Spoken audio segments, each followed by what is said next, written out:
thanks. So I'm going to talk about women's health and ITP again. I feel like this is like part 2 of what happened last year, so let's try. So I guess what we need to remember is that women with ITP don't just manage platelets. They manage platelets alongside the natural, sometimes turbulent physiological shifts of their reproductive and then post-reproductive lives.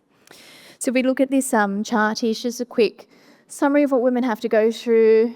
They reach menarche, enter their reproductive years. And then there's this turbulent time called perimenopause or menopause transition, and then it's postmenopause. Life expectancy is increasing for men and women. So if you look at it now, menopause actually contributes about 43% of your lifetime for some women. So that's a big chunk of your life. So let's talk a little bit about menopause, or mainly premenopause, because I want to talk about some of the symptoms that people get during menopause and premenopause that can be a bit confusing for patients who also have ITP. So menopause describes the stage of a woman's life where the menstrual periods stop permanently and she can no longer reproduce. It's one of the most significant biological and health-related changes that women will face. And some people go through it easily, some people not so much. So the time leading up to menopause is called the menopausal transition, or perimenopause. And some women can be accompanied by hot flushes or other symptoms. Some of them enter it at 45, some later. On average, it takes about 7 years for a woman to transition to menopause, with one of 3 women, so a third of them, actually have this for longer periods of time. So this is essentially what we were talking about hormones just then. This is the other side of it, which is not great. So menopause is caused by natural decline of hormones, so estrogen and progesterone, essentially, that your ovaries normally produce. I say yours, I mean all women in this room, I guess. And you can see that with I don't know if you can see that, but with the periods, you get natural spikes of progesterone. After your periods stop, that doesn't happen so often, or at all. Whereas your estrogen kind of does this roller coaster thing, kind of like Mel's curve reaching adolescence to adulthood, where it goes up and down and then it slowly declines until nothing, and that's when you've reached menopause. And I'm sure the women in here who have been going through menopause, transition or in menopause recognise some of these symptoms. So, don't want to be reminded by them, I guess. So I guess the main thing is that, you can't manage what you don't know. So if you assume that every bruise is your ITP, then you might want to get treated for your ITP, and that might be unnecessary. But assume that every bout of bleeding or every bruise is your menopause, then you might miss a platelet nadir. So I think you really need to understand your disease, understand your unique bleeding phenotype, which, Liz's talk earlier to try and help us work out what everyone's bleeding phenotype is really helpful for women who are going through perimenopause, through menopause, and have ITP. So we'll talk a bit about the hormonal interplay in ITP and how they affect each other. And to do that, we need to talk about the menstrual cycle again. Essentially, the endometrium goes through a change every month. And as you go through the menstrual cycle, estrogen levels increase. So estrogen goes through a peak every month, and this supports the endometrium and it makes it thicker. And then you go through ovulation, and progesterone follows that, and normally supports the endometrium for pregnancy to happen. And if pregnancy doesn't happen, that progesterone falls off and the endometrium lining sheds off. In perimenopause and in menopause, that progesterone's gone. So this doesn't happen. You just get a continued thickening of this endometrium because you've got unopposed estrogen. And without that progesterone supporting the endometrium, some of it can keep getting thicker, and then eventually falls away, or bits of it become more friable, and then you get that abnormal bleeding or the intermittent bleeding and that erratic bleeding. So perimenopausal bleeding generally is due to the fluctuating levels of estrogen and progesterone, which affects the menstrual cycle. Common symptoms of perimenopausal bleeding include irregular periods because you don't have that unopposed estrogen. So you've got no progesterone. You get spotting between periods. You get abnormal uterine bleeding and heavy menstrual bleeding. Abnormal uterine bleeding refers to bleeding from the uterus that is irregular in volume, in different frequencies, so it can happen more often or less often. The duration, so instead of lasting the 5 to 7 days, it might last a really, really long time, like 2 to 3 weeks before you get your next one, and outside the normal range of menstrual bleeding. During menopause is typically caused by these hormonal imbalances, but which is due to the uterine thickening up and leading to unpredictable heavy bleeding, which is what we talked about sometimes, but sometimes it can also be due to underlying uterine conditions. So what we need to worry about is that, if you've got an underlying uterine problem, that needs to be fixed. Regardless of what your platelet count, you will bleed. So you've got uterine fibroids, which is non-cancerous growths within the uterus that can result in prolonged or heavy bleeding. You've got endometrial polyps, which is overgrowth of the uterine lining that causes spotting and irregular bleeding. You've got endometrial hyperplasia, which is thickening of that endometrium, which we talked about, and that sheds when it wants to. And then you've got cancer and precancerous conditions. So all of these need to be looked into to make sure it's not just your ITP and it's not just your perimenopause symptoms as well. And then we know about bruising, which is our old friend. So estrogen plays a crucial role in maintaining the elasticity and thickness of our blood vessels and our skin. So as estrogen depletes during menopause, the skin thins and the capillaries become more fragile. So menopausal women get more of this senile purpura, which is a terrible term, but old people bruising. So you might notice that, a lot of menopausal women get more bruising on their skin simply due to age and collagen loss and estrogen loss rather than their ITP. Next symptom is brain fog. I'm sure a lot of us, well, some of us, is something that we're used to or have experienced before. So it's a term generally used to describe slow or haziness thinking, cognitive fuzziness. Can't focus, you get a little bit confused, you lack concentration, and you just forget that thing. You're like, oh, that person that I've known for a really, really long time, what's their name again? And it's a big thing in menopause or perimenopause because the hippocampus, which is the area that helps us make memories in the prefrontal cortex for learning and higher order tasks, are rich with estrogen receptors. And without that estrogen during menopause or perimenopause, these symptoms become more prominent. But the other thing is that memory lapses and inability to concentrate can also be due to poor sleep with all the night sweats, the steroids you might be taking for your ITP, and hot flushes. And let's not forget iron deficiency.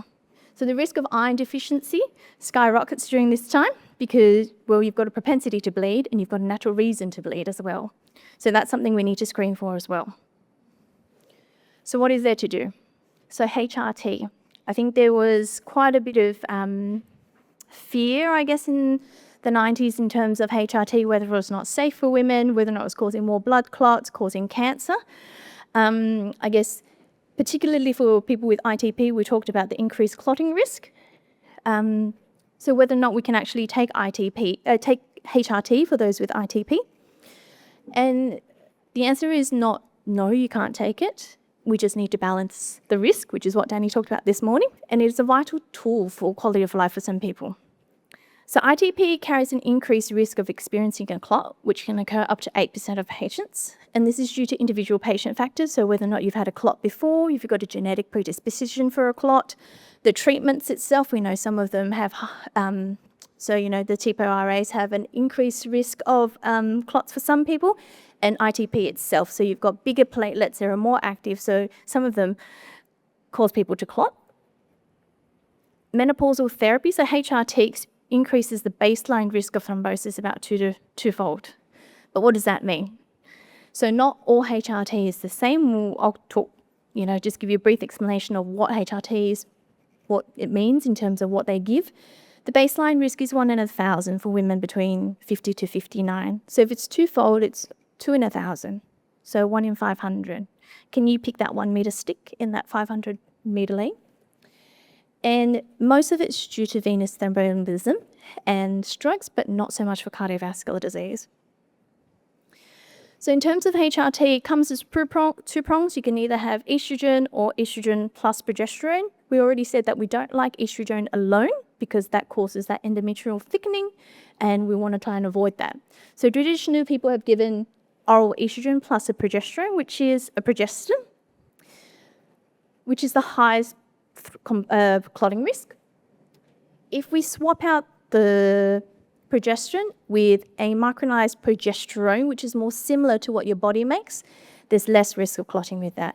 And then if you swap out the oral estrogen some more, so change it into a topical estrogen, that reduces the risk even further to the point where, there is minimally increased risk of clotting when you're using this combination. And the other thing to remember is it's not end all if you get a clot. So the highest risk of clotting is during that first year that you use HRT. The risk is ongoing, but as soon as you come off the HRT, the clot risk goes away. So what other options do we have? I used this slide last year, but let's not focus on the top part, given that we're not reproductive anymore. So we're looking at surgical therapy. So this is targeted at the other causes that could be causing your heavy menstrual bleeding, but also with menopause, perimenopause area. So if you have the hysteroscopy, you can go in and scrape that layer that is getting really, really thick, and that will reduce your risk of bleeding and the amount that you're bleeding. They can go in and burn off that layer that is really, really thick as well. They can do a uterine embolization, which is they starve the uterus of the oxygen, or they can go in and take your uterus out altogether. This one, obviously, as you can see, these two probably don't really need you to have a particularly high platelet count. Whereas if you're going to go for a hysterectomy, then we would need to think about increasing your platelet count just to do that as well. So I think we all think the haematologists are cool. We can do everything, right? We can stop platelet destruction, make you make more platelets, but we're not Superman. We might be as cool as Henry Cavill, but we need some other people to help us. So I can't do HRT. I can't prescribe it. I know it exists. I can't go in and burn that uterus lining. I can refer you to someone who can do it. So just to name a few backup players, we've got the gynaecologist who can do that for you in terms of going to take out the uterus or going to do that scraping inside the uterus. The endocrinologist can also prescribe the HRT. And then the psychologist to help you deal with the, emotional mood swings and, outbursts that you might get from the fluctuating moods from your hormones, but also the steroids. I think what we need to remember, it's not an either-or treatment approach. It must happen concurrently because we don't know. If you just happen to be that woman who gets diagnosed with ITP at the time that you're going through perimenopause, we don't know what's causing which. So it might be looking at starting something for your platelet count to go up a little bit and then starting treatment for your menopause, so a little bit of HRT to see if that makes things better. And then we also need to start with the other things in terms of, sometimes we take antidepressants for the hot flushes and also to fix the iron all together at the same time. So it needs to all happen hand in hand rather than saying, let's do this and then do this and then do this and do this. It's not worth, I guess, trialing and waiting because sometimes these symptoms, it's quite a big symptom burden. And then once we've fixed it, we can start taking things back and seeing what actually is helping the problem. And then I just like to end on this slide because it's cute. But I think, did we catch up for the lost time? I'm pretty good. I just wanted to do like a little bit, so I'm good. Yes. Great work. Any questions? Do women get more painful periods with ITP? If so, why? Yes and no, I guess, is the thing. There is some evidence to suggest that women with bleeding disorders, and ITP would be one of these, is that there's an increased prevalence of endometriosis and adenomyosis. So that's where the uterine tissue, the endometrial tissue is growing in wrong areas. And we don't know if that's because there's an increased back bleed in a sense that, it's because there's so much it's going through to different places, and then that endometrial tissue deposits in wrong places. And that in itself, when you have that condition, it can cause more bleeding and more pain. The other thing is because if you're bleeding big amounts, the uterus might want to contract and cause cramps, and that can also cause a bit more pain than usual as well. So to take the tranexamic acid when you're due for your periods, are you better to start that the day before, like if you're regular and you know that that's going to happen? Or do you start it, still start it when you're starting to bleed?